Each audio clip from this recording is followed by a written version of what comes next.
की सोनीपत के नहर में मिली लाश, छाती और हाथ के टैटू से हुई मॉडल शीतल उर्फ सिमी चौधरी की पहचान, बॉयफ्रेंड सुनील पर हत्या का शक। एचएयू में छात्रों की पिटाई मामले में चंडीगढ़ में मुख्यमंत्री आवास का घेराव, एनएसयूआई के जुड़े छात्र सीएम आवास पर किया प्रदर्शन। ईडी ने रॉबर्ट वाड्रा को पूछताछ के लिए भेजा समन, आर्म्स डीलर संजय भंडारी और उसकी विदेशी संपत्ति के मामले में कल 10 बजे होगी पूछताछ। वन नेशन वन इलेक्शन को चंडीगढ़ में हुआ मंथन, संसद की ज्वाइंट पार्लियामेंट्री कमेटी ने की हरियाणा के राजनीतिक दलों के साथ बैठक, सभी दलों के नेताओं से लिए सुझाव। हरियाणा के कई जिलों में शराब के ठेकों को नहीं मिले ठेकेदार, यमुनानगर में हुई सबसे कम नीलामी, विधायक घनश्याम दास अरोड़ा बोले भय के चलते नहीं बल्कि बाकी कारणों से कम हुई नीलामी। यमुनानगर में कार सवार युवक पर ताबड़तोड़ फायरिंग, घायल युवक ने वन विभाग के कर्मचारियों पर लगाया हमले का आरोप।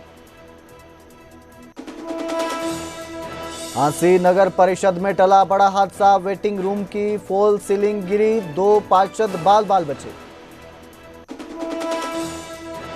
अमृतपाल मेहरों के समर्थन में आए अकाल तख्त साहिब के हेड ग्रंथी मलकीत सिंह, कमल कौर भाभी की हत्या को बताया जायज, कहा सिख कौम को बदनाम करने वालों के साथ ऐसा ही होना चाहिए। कमल कौर भाभी की हत्या को लेकर अमृतपाल मेहरों पर भड़के मीका सिंह, निहंग सिंहों द्वारा एक महिला की हत्या को बताया शर्मनाक।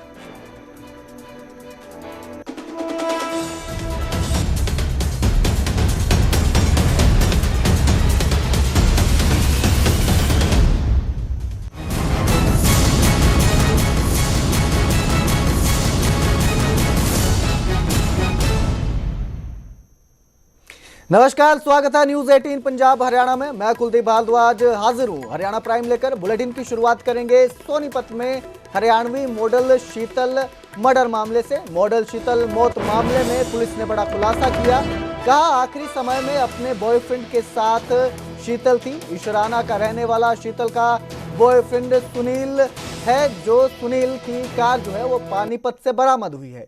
हिरासत में लेकर सुनील से पूछताछ की जा रही है। प्राथमिक जांच में पुलिस को सुनील पर कत्ल का शक है। तो हरियाणा में मॉडल की मामले में, कत्ल के मामले में ये पुलिस ने खुलासा किया है कि कत्ल के वक्त जो मॉडल थी वो अपने बॉयफ्रेंड सुनील के साथ सुनील की कार में थी और सुनील की कार जो है वो पानीपत से बरामद हुई थी।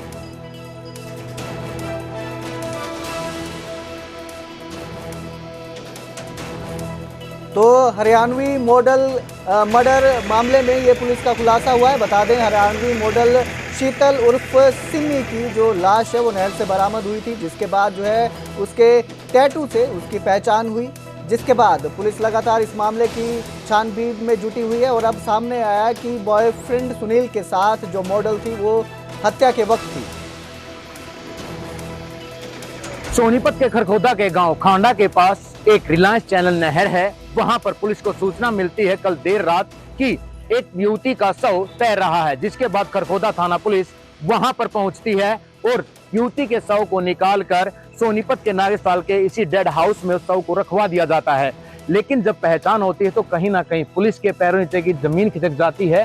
डेड बॉडी किसी और की नहीं बल्कि हरियाणा इंडस्ट्रीज की मॉडल शीतल उर्फ सिमी चौधरी की थी, जो पहचान होने के बाद अब पानीपत पुलिस से संपर्क कर लिया गया है। उसके साथ साथ सोनीपत की खरखोदा थाना पुलिस भी इस मामले में तफ्तीश है वो आगे बढ़ा रही है। कहीं ना कहीं जिस बारे में बात कर ली जाए तो अब पुलिस का ये कहना है कि तेजधार हथियार के जरिए जो शीतल की वो हत्या की गई है। उसके गर्दन पर और शरीर पर 2 जगह जो तेजधार हथियार के निशान मिले हैं और उसकी पहचान जो शरीर पर लिखे गए टैटू थे जिससे उसकी पहचान होती है। जो नेहा उसकी बहन है, मतलोडा थाने में FIR दर्ज करवाती है कि उसकी बहन लापता है और गांव आहर में गई थी। 14 जून को बताया जा रहा है कि वो वहां पर गई थी और उसी के बाद उसकी गुमशुदगी की जो FIR है वहां पर दर्ज होती है। और जो नेहा का ये कहना था कि वो आहर गांव में सिर्फ शूटिंग के लिए गई थी, लेकिन शव सोनीपत कैसे पहुंचा, क्योंकि एक कार जो है पानीपत में जो एक नहर से बरामद होती है। प्राथमिक जांच में सामने ये आया है कि जो कार है वो नेहा के बॉयफ्रेंड की बताई जा रही है। हालांकि गंभीर उसकी भी हालत है और वो भी एक निजी अस्पताल में इलाज चल रहा है। हरियाणवी इंडस्ट्रीज की मॉडल शीतल उर्फ सिमी चौधरी का परिवार सोनीपत पहुंच चुका है। मैं तस्वीरों में आपको दिखा दूं कि परिवार के साथ जो पानीपत पुलिस और खरखोदा थाना पुलिस, दोनों जिलों की पुलिस जो आपस में अब कागजी कार्रवाई है वो पूरी कर रही है। जो जानकारी है मिली ये है कि आखिरी समय जो शीतल उर्फ सिमी चौधरी है वो सुनील नाम के जो इसराना गांव का रहने वाला है उसके साथ देखी गई थी और उसी की गाड़ी में वो सवार थी। हालांकि एक अस्पताल में वो भी एडमिट, उसका भी इलाज चल रहा है। पुलिस ने उसे हिरासत में ले लिया है। हालांकि पुलिस प्राथमिक जांच में ये कह रही है कि बातों को घुमा रहा है, लेकिन उससे पूछा जाएगा कि आखिरकार किस समय वो कहाँ गए थे। चौकी प्रभारी राणा अनिल कुमार के साथ जो पानीपत से जो नरेंद्र कुमार पहुंचे हैं और वो पोस्टमार्टम के कागजात आप देख सकते हैं। परिवार को भी बुला लिया गया और कागजात कार्रवाई वो शुरू की जा रही है। अनिल जी हैं, उनसे जानने का प्रयास हम जरूर करेंगे कि आखिरकार अनिल जी किस समय शिकायत दी गई, क्या मामला दर्ज हुआ और क्या निकल कर आया। ये शाम को कल 9:30 के आसपास शिकायत दी है इन्होंने। 9:30 के आसपास शिकायत दी है। कल लापता का नेहा नाम की जो उसकी सगी बहन है शीतल की, उसने कंप्लेंट दी है, उस पर FIR दर्ज कर दी है। FIR के बाद में कल इन्वेस्टिगेशन में जैसे ही पता कर रहे थे, कल पता चला कि भाई एक डेड बॉडी को थाना खरखोदा ने लहर से निकाला है। तो वहाँ पे जो इन्होंने इश्तिहार दिया हुआ था उसको देख के यहाँ पे जो शीतल के घर वाले हैं उनको बुला के डेड बॉडी की शिनाख्त करवा दी गई है। तो वो जो नाश यहाँ सौगृह में रखी हुई है वो शीतल की है और उसके जो गले पे है वो चोट के निशान है, एक तेज हथियार से जैसे किसी ने काटा हो, चोट का निशान है। बाकी अभी बोर्ड द्वारा उसका पोस्टमार्टम कराया जाएगा। अब डॉक्टर साहब अपनी रिपोर्ट में कैसे देते हैं तो सारी चीज़ें सामने आ जाएंगी। एक लड़के को भी हिरासत में लिया अनिल जी आपने, क्या नाम है, कब से, उसके संबंध में? वो जो लास्ट लोकेशन जिसकी लड़के के साथ थी तो वो लड़का, उससे पूछताछ अभी जारी हो रही है। वो जिसके बाद में इन्वेस्टिगेशन में वो क्या बताएगा, अभी तक कोई भी चीज़ उसने स्पष्ट तरीके से नहीं बताई है। अभी पूछताछ की जा रही है। उसने सिर्फ इतनी हाँ भरी है कि हाँ मेरे साथ थी वो, उसके बाद मुझे वही पता नहीं है। जैसे ही वो अपना डिस्क्लोजर में बयान देगा वो तफ्तीश में सामने तथ्य आएंगे। सुनील और सिमी चौधरी और शीतल शादीशुदा थे जी? हाँ, दोनों ही, ये लड़का भी, सुनील भी और शीतल भी, दोनों ही शादीशुदा थे। और जो लड़की शीतल थी ये 4-5 साल से अपने हस्बैंड से अलग रह रही थी और जो लड़का है सुनील इसराना से, वो भी मैरिड ही है। प्राथमिक जांच में ऐसा तो नहीं लग रहा है सर कि सुनील ने ही हत्या कर दी? हाँ, जो तथ्य अभी तक सामने आ रहे हैं उसी से आभास है, लग रहा है, लेकिन अभी स्पष्ट तरीके से नहीं कहा जा सकता क्योंकि लास्ट में वो उसी के साथ थी। अभी जैसे ही पूछताछ होगी आगे तफ्तीश में जो बातें सामने आएंगी उसके बारे में फिर बताएंगे।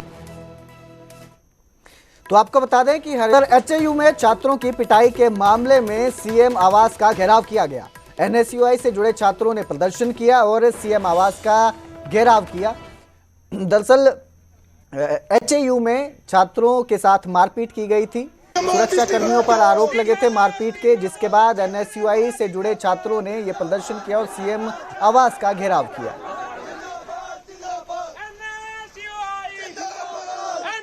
NSUI के जो छात्र हैं वो प्रदर्शन कर रहे हैं और CM हाउस का घेराव करने के लिए निकले थे, हरियाणा CM हाउस का घेराव करने के लिए। और आप देख सकते हैं कि यहाँ सेक्टर 9 में बैरिकेड लगा करके पुलिस ने रोक लिया है। HAU हिसार के अंदर जिस तरह से लाठीचार्ज हुआ छात्रों के ऊपर और बुरी तरह से पीटा गया, उसके विरोध के अंदर ये जो NSUI के छात्र हैं, NSUI के जो कार्यकर्ता हैं वो प्रदर्शन कर रहे हैं और VC के इस्तीफे की मांग की जा रही है कि VC को वहां से बर्खास्त किया जाए। हालांकि स्टाइफंड की मांग थी और स्कॉलरशिप की मांग थी, वो प्रशासन मानता हुआ नजर आ रहा है, लेकिन अब जो है वाइस चांसलर के इस्तीफे की मांग जो है सभी संगठन कर रहे हैं। पॉलिटिकल पार्टी के नेता हों या दूसरे नेता हों, वो भी वहां पहुंच करके और छात्रों का पक्ष लेते हुए नजर आए, उनका समर्थन करते हुए नजर आए। और अब आज चंडीगढ़ के अंदर आप देख सकते हैं कि NSUI के कार्यकर्ता जो हैं प्रदर्शन कर रहे हैं। पुलिस ने पूरी व्यवस्था कर रखी है, चाक चौबंद व्यवस्था कर रखी है और आगे नहीं बढ़ने दिया जा रहा है। हालांकि जो NSUI के कार्यकर्ताओं की संख्या है वो भी मामूली संख्या है, मात्र 100 लोग होंगे, लेकिन प्रदर्शन जो है वो इनका जारी है और मुर्दाबाद के नारे जो हरियाणा सरकार के लगाए जा रहे हैं। अब देखना होगा कि लगातार जो सरकार को लेकर के प्रदर्शन जरूर किया जा रहा है, VC के खिलाफ ये प्रदर्शन किया जा रहा है। तो रॉबर्ट वाड्रा को ईडी का समन जारी किया है। ईडी ने रॉबर्ट वाड्रा को पूछताछ के लिए बुलाया है। कल 17 जून को रॉबर्ट वाड्रा से पूछताछ होगी।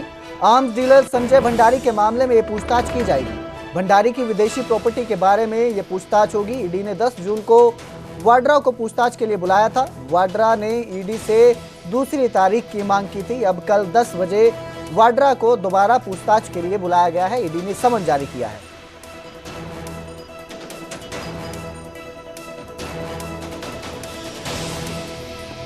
तो रॉबर्ट वाड्रा को से ईडी पूछताछ करेगी। 10 जून को वाड्रा से पूछताछ के लिए बुलाया गया था, लेकिन उन्होंने दूसरी तारीख की मांग की थी। अब कल 10 बजे वाड्रा को पूछताछ के लिए बुलाया गया है। उनसे पूछताछ की जाएगी। इस मामले में आर्म्स डीलर संजय भंडारी के मामले में ये पूछताछ होगी।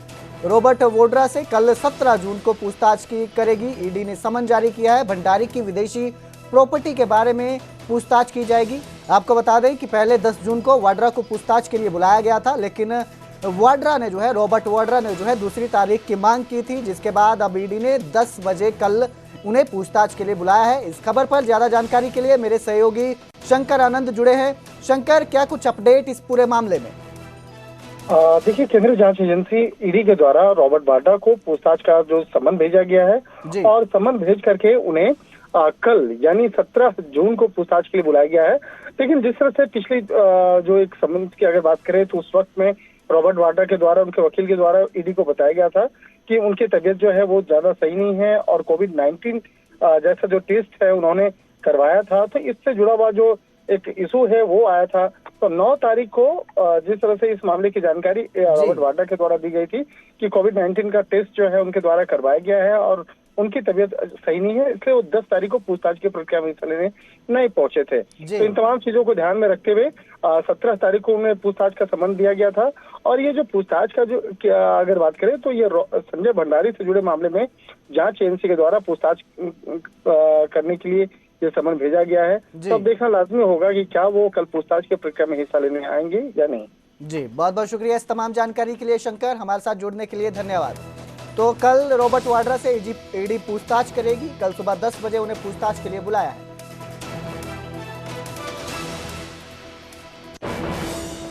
तो उधर हरियाणा में कई ठेकों को ठेकेदार नहीं मिले। 12 जिलों के 300 ठेकों की नीलामी नहीं हुई।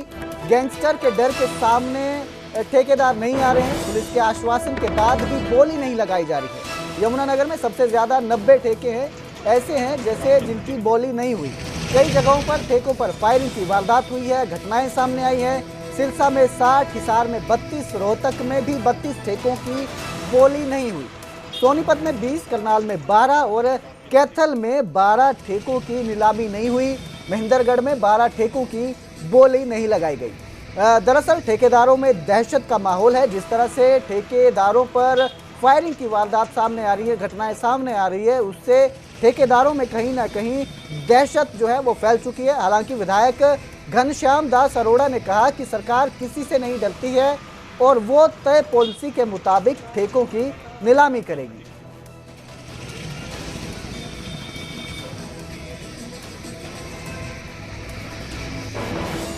सरकार कभी डर नहीं करती। सरकार नीति बनाती है, उस नीति के अनुसार चलती है और समय समय पर अनेक उतार चढ़ाव, अनेक प्रकार के जो व्यवसाय हैं उसमें आते हैं। सरकार का काम लोगों को सारी सुविधा देकर लोग अपने काम को आगे बढ़ाएं, ये होता है और हमारी सरकार वही कर रही है।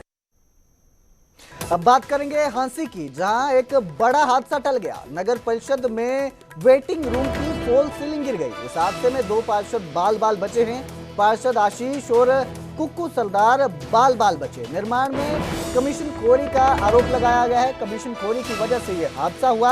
हादसा होता तो किसकी जिम्मेदारी होती? ईओ ने जांच के आदेश दिए हैं, आश्वासन दिया है। हांसी नगर परिषद कार्यालय में आज एक बड़ा हादसा होते होते टल गया, जब नगर परिषद चेयरमैन के साथ लगते कमरे की फॉल सीलिंग अचानक गिर गई। उस वक्त कमरे में वार्ड 23 के पार्षद आशीष और वार्ड 8 के पार्षद कुक्कू सरदार मौजूद थे। गनीमत रही कि कोई गंभीर रूप से घायल नहीं हुआ और दोनों पार्षद बाल इस हादसे में बच गए। पार्षद ने हादसे के लिए कमीशन खोरी को जिम्मेदार ठहराया और इसे ही वजह बताया जिस वजह से ये फॉल सीलिंग जो है वो नीचे आ गई।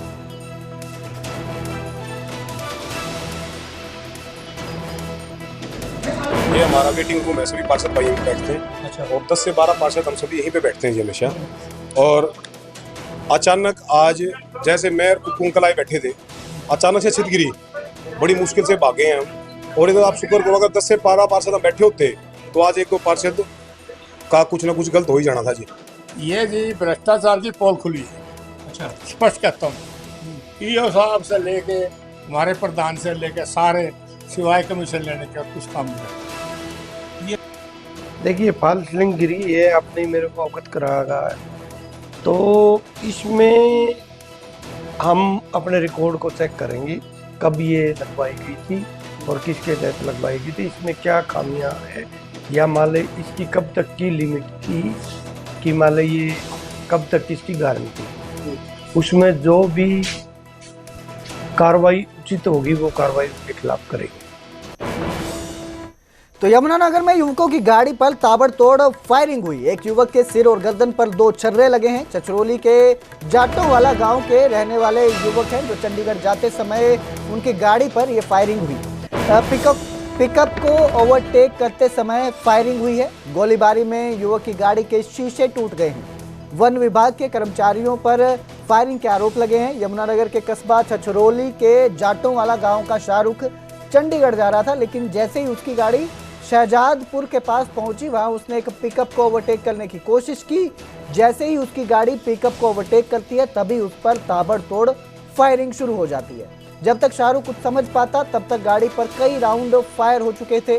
फायरिंग में उसकी गाड़ी के शीशे टूट गए और उसके सिर और गर्दन में 2 छर्रे आ लगे। मुश्किल हालात में शाहरुख ने जैसे तैसे वहां से बचकर अपनी जान बचाई। शाहरुख के मुताबिक फायरिंग के पीछे वन विभाग के कर्मचारी हो सकते हैं। वाले थे जी, बाद में पता लगा उनको फॉरेस्ट वाले थे। मैं तो आप पर गोली क्यों चलाई, कोई रंजिश थी क्या? पता नहीं रंजिश होगी, कोई क्या चक्कर होगा जी, मेरे को तो पता नहीं, मैं तो रास्ते को जा रहा था। तो क्या आपको क्या लगा, आपके ऊपर गोलियां क्यों चलाई हैं? पता नहीं जी, गोली क्यों चलाई जी। कोट रेंज के थे जी। अरे नहीं, एक जुल्फान है, एक शराफत है। इन्होंने बताया कि हम चंडीगढ़ जा रहे थे, किसी मिलने मरीज था इनके गाँव का, और जब हम शहजादपुर पहुँचे अम्बाड़ा के अंदर, गांव क्रॉस किया तो फायर गिरे, मेरे एक गर्दन पे लगी। तो बता रहे पहचान कोई फॉरेस्ट वाले थे। ये इतनी बात हुई है। सर, गाड़ी पे भी काफ़ी गोली लगी? हाँ, लग रही है गाड़ी पे भी। तो ये कार्रवाई अब? हाँ, कार्रवाई जो उनको सूचना देंगे हम अम्बाड़ा शहजाद थाने को, जो कार्रवाई होगी वो। पलवल जिला खेलों का हब बनेगा। खेल मंत्री गौरव गौतम का बड़ा बयान सामने आया है। पलवल में मॉडर्न स्पोर्ट्स कॉम्प्लेक्स बनाया जाएगा। अंतर्राष्ट्रीय स्तर के स्पोर्ट्स कॉम्प्लेक्स का निर्माण किया जाएगा। स्पोर्ट्स कॉम्प्लेक्स में सभी खेलों के मैदान होंगे। स्पोर्ट्स कॉम्प्लेक्स में सभी सुविधाएं मौजूद होंगी। तो पलवल जो है अब खेलों का हब बनने जा रहा है। पलवल में मॉडर्न स्पोर्ट्स कॉम्प्लेक्स बनेगा। खेल मंत्री गौरव गौतम ने यह बयान दिया है। मॉडर्न स्पोर्ट्स कॉम्प्लेक्स, अंतर्राष्ट्रीय स्तर के स्पोर्ट्स कॉम्प्लेक्स का निर्माण किया जाएगा।